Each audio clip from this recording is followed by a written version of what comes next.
Now turn to Section 1. Section 1. You will hear a conversation between a staff member from Gaia's Guardians and a man who wants to do something to protect the environment. First, you have some time to look at questions 1 to 5.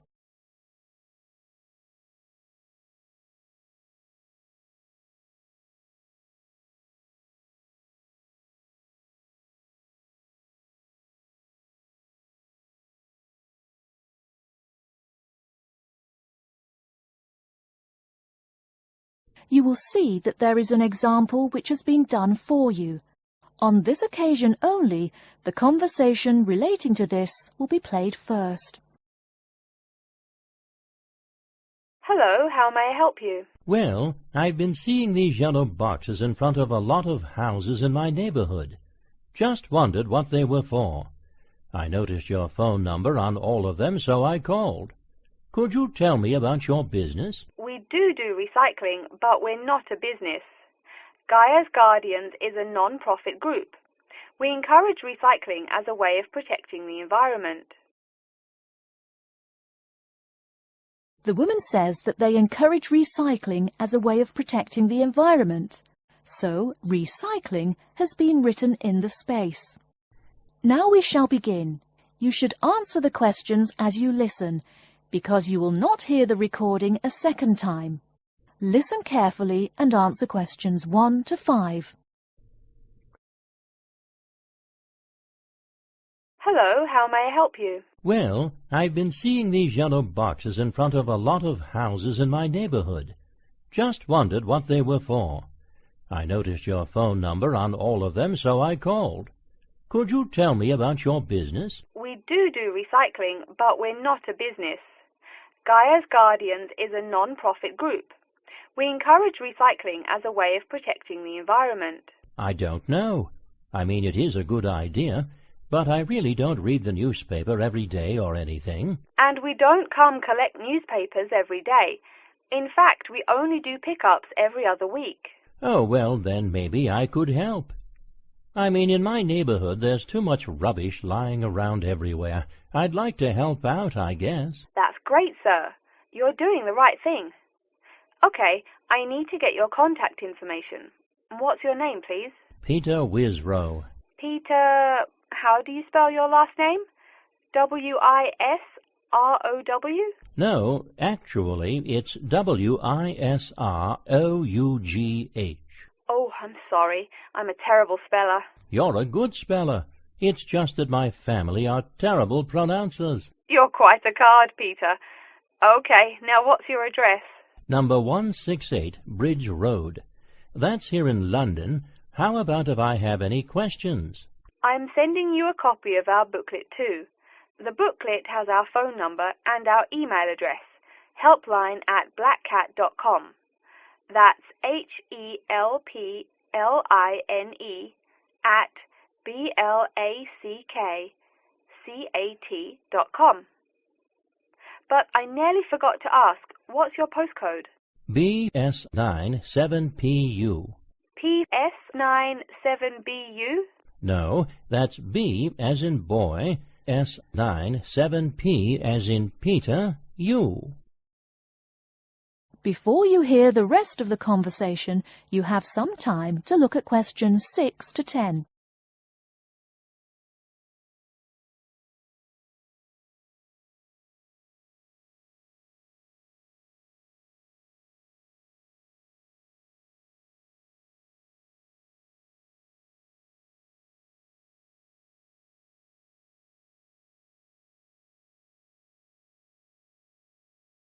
Now listen and answer questions 6 to 10.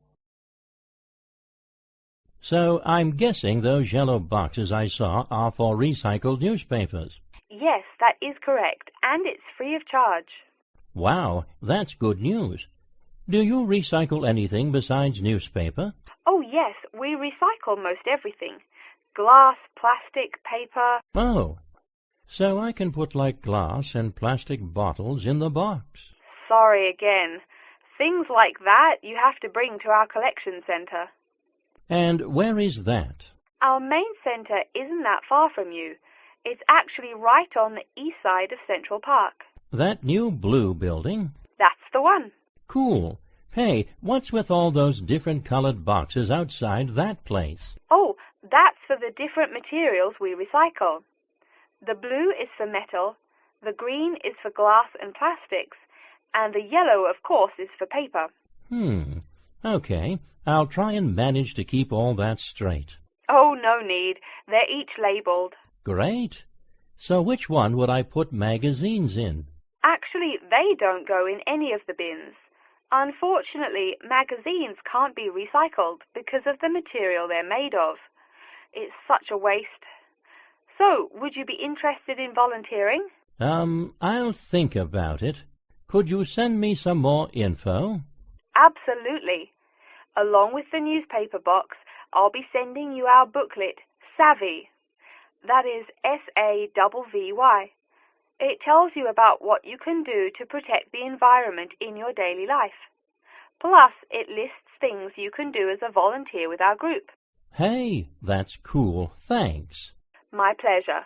Do you have any other questions or concerns? Nope, that's it. That is the end of section 1. You now have half a minute to check your answers.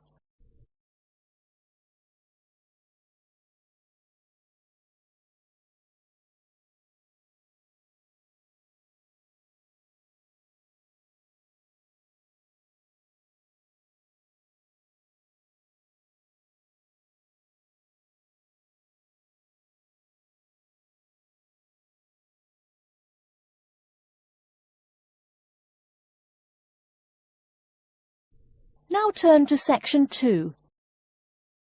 Section 2. You'll hear an introduction about how to make a resume and apply for a job. First, you have some time to look at questions 11 to 17.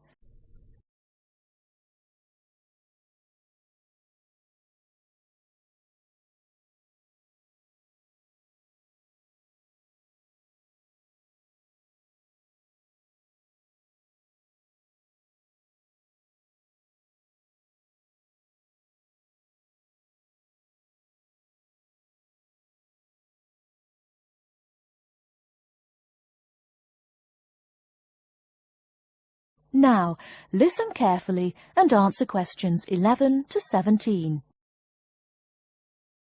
Welcome everyone to today's seminar on CV and interview skills. Remember, your CV is probably the most important document you will ever write. It opens the door to your career, and that job interview is probably the most important meeting you will ever attend.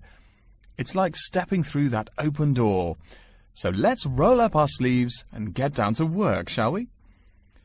First of all, I cannot possibly tell you everything you need to know about writing a resume in the time we have. But let me tell you that there are dozens of great websites on the internet. These will give you all the suggestions you need. If you look at the paper I gave you, you will see a list of the dozen most popular sites. I can mention a couple of important points, however. One is that your CV or resume should not be too long. A page is about right.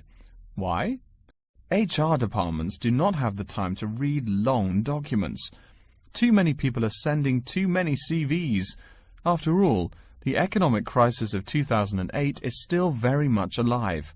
Everyone needs a job now. No matter how short you make that resume, though, you do not want to forget to tell HR how to contact your references.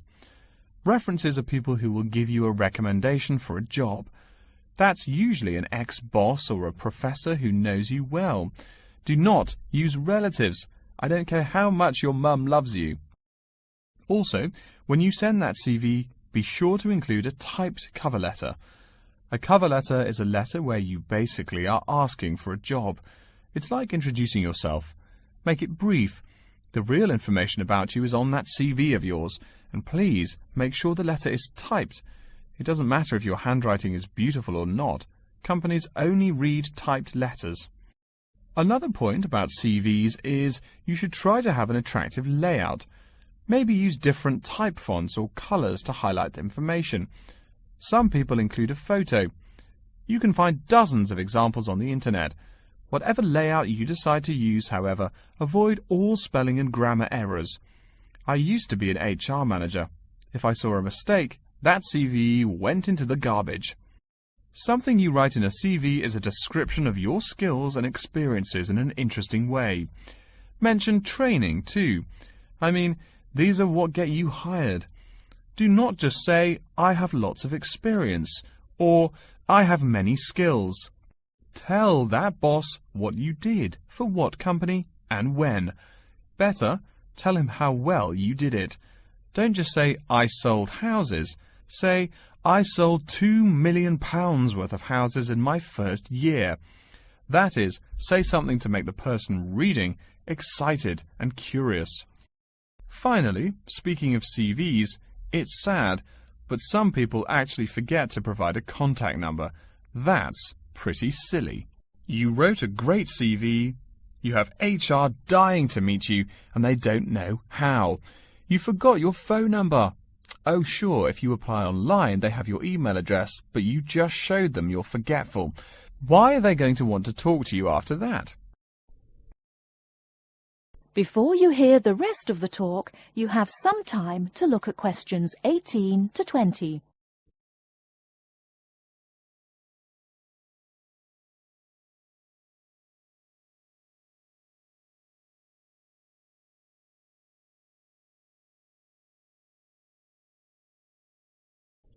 Now listen and answer questions 18 to 20.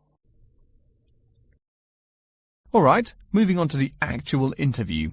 I'll go over what you need to know by the end of it and what you can discuss and negotiate on later once it looks like you'll be offered the job. First, there's working hours. It's not that necessary to hammer out the hours off the bat, especially since it's easy to come off as lazy when the first thing you bring up is how much you're going to have to work. You can also find out more about possible promotions later on. It is important, however, to get a feel for how much you'll be paid. You should make sure the salary range is commensurate with what you're worth, and if you're not, you can move on to better opportunities. Being sure you're going to make what you want to live on is much more important than issues like your pension. You're all so young that your pension is not going to matter for quite a long time. You should find out about what skills you must know for the job and what they'll teach you. In addition, if the company will provide training, you should find out how long the training period is and whether it is paid. Beware of any jobs that want you to train for a long time without appropriate compensation. Speaking of compensation, find out about holidays as well. Do you get paid vacation time? Are you allowed to take personal days? Do you have to work on national holidays? Once you work out these main issues, you can move on later to details like the location and expected attire and whatnot. Wow, that's a lot of information. Let's take a break so you can think everything over and ask any questions you may have. Don't hesitate to come and see me if you need any clarification on all this stuff. That is the end of section 2. You now have half a minute to check your answers.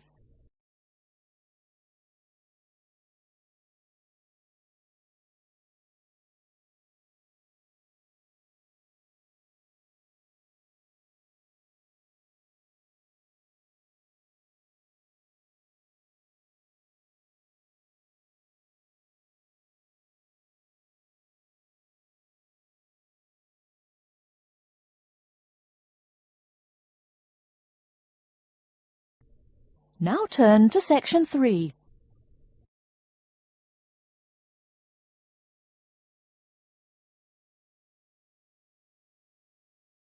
Section 3. You will hear a man called Frank talking to Dr. Lindsay about what he should study if and when he returns for further classes. First, you have some time to look at questions 21 to 25.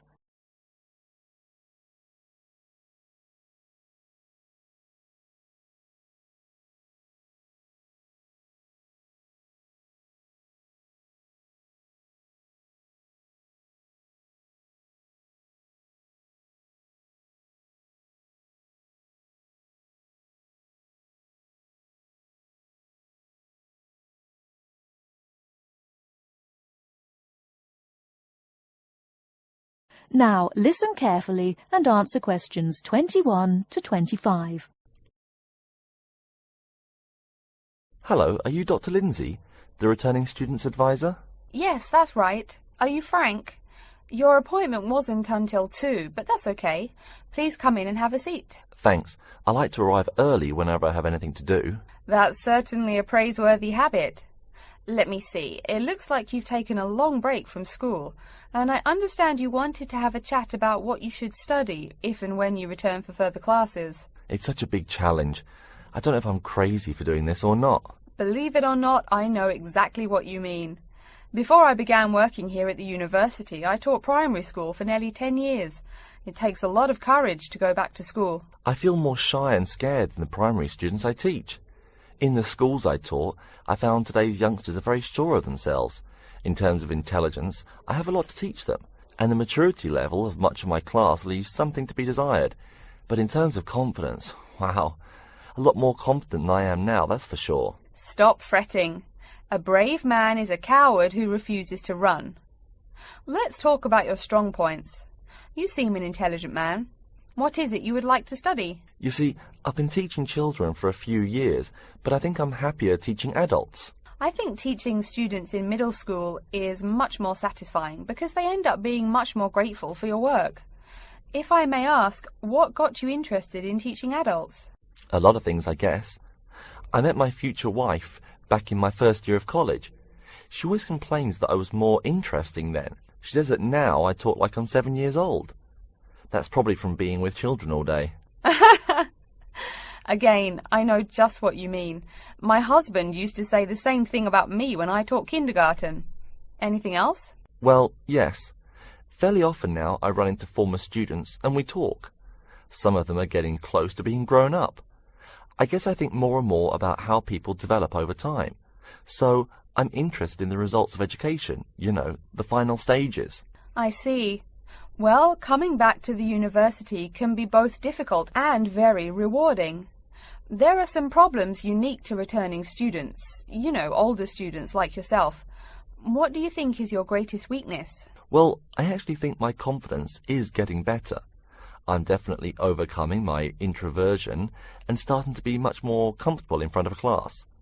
To tell you the truth, I'm afraid I'm rather behind the times about many things. It's more difficult for me to chase after the popular things youngsters are fond of, such as iPhone, Twitter, if you name it. I think I understand. Before you hear the rest of the talk, you have some time to look at questions 26 to 30.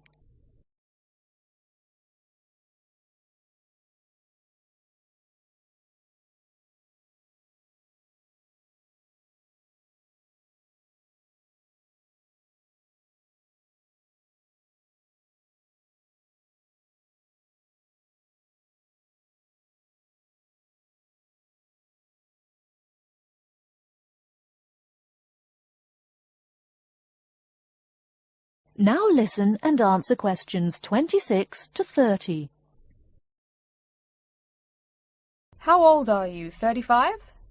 People at your age still go back to school for further education. I was a bit the same way. I mean, I didn't study at university till after I had a family, a husband and one child. My point of view was a lot different from your average 18-year-old girls, I can tell you. Gee, that sounds pretty rough. A family and college? Clearly you weren't unsuccessful, though. It was, Frank, it truly was. My first term at school was extremely stressful. But, excuse me, you're not here to listen to my life story. We're talking about your plans. Is there anything unique I should know about you or your past experience or plans? I'm afraid not. There is nothing interesting about my career or plans. It's really not too impressive. Now, I forbid you to talk like that. This is your one life, and if you're not interested, why bother living it? Don't be so humble, Frank. Okay. My wife says I'm a wimp. Let's talk about your dreams a bit. You want to teach adults, you said. What would you like to teach them? Well, when I first came to college, I really liked languages and literature. A lot of people have told me that for practical reasons, it would be more rewarding to choose business management as my major. But I made up my mind to study liberal arts once I got the idea of going back to school. I must say it's refreshing to meet someone who knows there's more to an education than computers and finance. Let's have a look at the university course catalogue. Excuse me, Dr. Lindsay, before we do that, could I maybe ask you some questions about changes in university life? I think I need to discuss that so I know what to expect. Of course, I'm here to help you.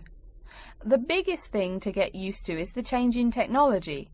Professors present things on huge screens, many of which are interactive computerized whiteboards. You can write on them still and use them like a touchscreen. They're really handy. No more sloppy scribbled notes on the projector. Let's see, I doubt you'll be living in student housing, so I won't go into all the improvements there. Another major change that you'll enjoy is the plethora of resources available for students. As a student, you have 24-hour access to the gym and library privileges that include the use of school computers to scan, copy and print, and of course the media library, which contains movies from all genres and most of the movies listed on AFI's top 100 movies of all time. The dining facilities are also not what they used to be. They offer choices for all diets, and you can expect a hot meal any time of day. Wow, things really have changed. I'll be sure to utilize all those great facilities in my time here. Thanks for all your help, Dr. Lindsay. I think that's all the questions I have for now. That is the end of section 3. You now have half a minute to check your answers.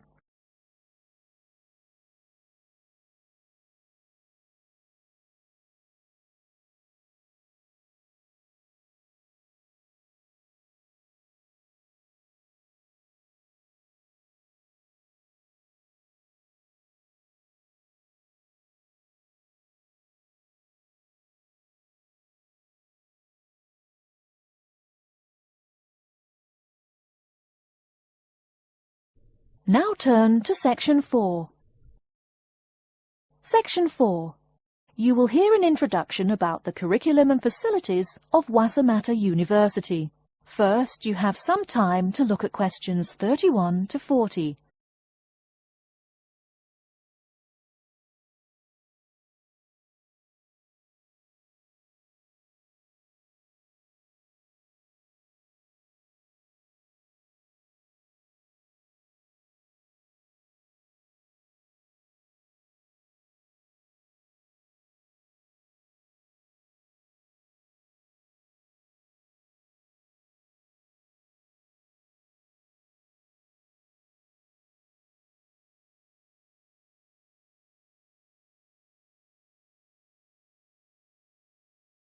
Now listen carefully and answer questions 31 to 40. Okay, and welcome back. During the short break we just took, several of you approached me with questions. So before going on with the orientation talk, I'd like to address those queries. As I found, if one person asks a question, probably a dozen others are wondering about the same thing. The first question is whether Wassamata University employs modules technology as an instruction method. The answer is yes, we do. At least that's what the university catalogue says. If some of you don't understand what modules technology is, don't worry. I googled the word but couldn't find it. Apparently, though, it's a method of broadband wireless access. At least that's what an American company's website told me. But again, don't worry. If you need to know something more, your professor can tell you. Another question someone asked me was what tomorrow's workshop on research methods and skills was about. Well, research skills include any method you can imagine for finding and presenting any information you need. That's not just schoolwork either. Writing English, the native language for most of you, and finding a job are also research skills. And yes, those will be addressed in tomorrow's workshop. As you know, Wassamata University is one of this country's premier universities for the study of the dismal science, economics. Some of you, it seems, want to get a jump on their classmates. During the break, half a dozen of you came up and asked me where to find economics tomes. I know it's odd, but this school's library holdings are divided up between two libraries. Economics books are in the old library. If you look out of the window behind me, you can see it. It's the red brick building. Oh, before I forget, you economics types also need a lot of math, am I right? Well, those math books are neither in the old library nor in the new one. They can be found in the math department building. Why am I telling you this? Doesn't the invisible hand guide economists? Maybe it's good you asked. In 2008, that hand shoved most of the world economy off a cliff, didn't it? Now, I realize that most of you couldn't bring a computer printer or a photocopier from home. So I'm sure you're already wondering where you can copy things like term papers, internet articles, and things like that. I have some good news and some bad news. The good news is that there are a number of places you can make copies. These include both libraries and the Student Union building. Now the bad news. I'm sorry to say, most classroom buildings and academic departments do not have copiers students can use. So most of the large buildings you see around campus do not have copiers for students. The copiers there are reserved for professors and office staff. Oh yes, I nearly forgot to tell you. If you need to have printing done, all the copiers available to students are laser printers.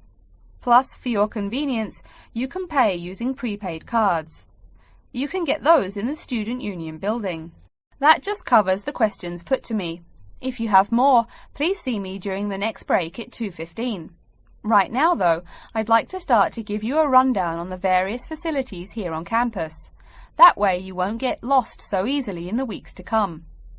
I've been told that this year's incoming class features a large number of married students and parents. So you must be wondering where to put the baby while you're in class.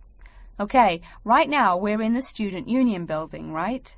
Remember the big doors in front where you all came in? If you go out of the building, you can see the nursery is just on the other side of this building. It's only about 20 meters away. Convenient, eh? Next, we're all from different places around the country. Some of you are from other countries. That means we're pretty likely to get sick during the first months of school as we expose each other to many new viruses. So where's the doctor? Of course, you need to find the Medical Services Centre, which is on the right as you leave the building. Remember, that's the second building on the right. And if you look out of that window, you can see a lot of antenna and satellite dishes on the roof. So that's what we call the Media Centre. Yeah, I know, I think it's confusing too. The Media Centre is next to the Medical Centre. The chairwoman of the journalism school on the first floor doesn't like it when people who wander in there mistake her for a nurse. Chances are you'll have at least one math class while you're here. That red building there, just outside to the left, is the math department building. I know, it looks about as old as the subject of math, but I assure you that the inside is equipped with state-of-the-art classroom equipment, including interactive chalkboards and surround sound in every room. Oh, can you see the back building there? Yes, behind the Media Centre. Quite new, isn't it? That's the new library, just decorated. They're back to back, you might say. If you look just to the left of it at the lower, older-looking building, you'll find the old library. It's nice and quiet, perfect for those marathon study sessions during exam week. Since the weather is so nice, why don't we stop looking at our maps, but go for a walk around the campus? That is the end of section 4. You now have half a minute to check your answers.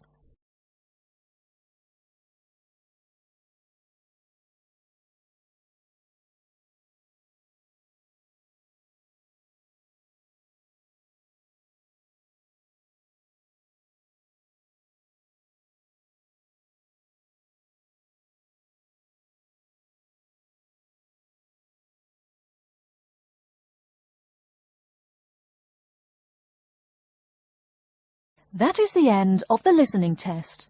In the Ielts test, you will now have 10 minutes to transfer your answers to an answer sheet.